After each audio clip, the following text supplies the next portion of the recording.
தமிழகத்தில் உள்ள 1622 ஆரம்ப சுகாதார ஆய்வகங்களுக்கு தேசிய தர நிர்ணய அங்கீகார வாரியத்தின் சான்றிதழ் வழங்கப்பட்டுள்ளதாக அமைச்சர் மா சுப்பிரமணியன் தெரிவித்துள்ளார்.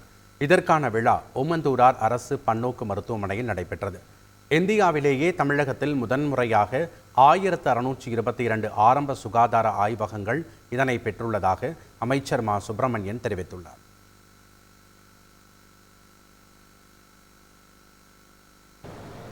இன்றைக்கு ஒன்றிய அரசின் சார்பில் தேசிய தர நிர்ணய வாரியத்தின் அங்கீகார சான்றிதழ் 1622 ஆரம்ப சுகாதார நிலையங்களில் உள்ள ஆய்வகங்களுக்கு கிடைக்கப்பட்டிருக்கிறது. தொடர்ந்து கடந்த வாரம் எம்ஆர்பி நர்சஸ் 977 பேருக்கு எம்ஆர்பியின் சார்பில் தேர்வு செய்யப்பட்டு அவர்களும் அவரவர்களுடைய விருப்பத்திற்கு ஏற்ப கலந்தாய்வு நடத்தி பணியாணைகள் தரப்பட்டிருக்கிறது.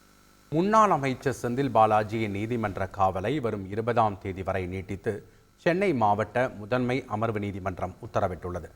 சட்டவிரோத பணப்பரிமாற்ற தடை சட்ட வழக்கில் கடந்த ஆண்டு ஜூன் 14ஆம் தேதி கைது செய்யப்பட்ட முன்னாள் அமைச்சர் செந்தில் பாலாஜிக்கு எதிராக கடந்த ஆண்டு ஆகஸ்ட் மாதம் அமலாக்கத்துறையினர் குற்றப்பத்திரிகை தாக்கல் செய்தனர்.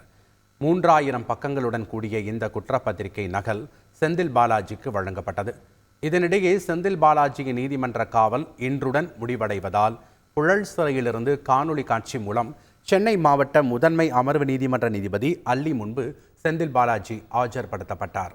இதையடுத்து செந்தில் பாலாஜியின் நீதிமன்ற காவலை பிப்ரவரி 20ஆம் தேதி வரை நீட்டித்து நீதிபதி உத்தரவிட்டார்.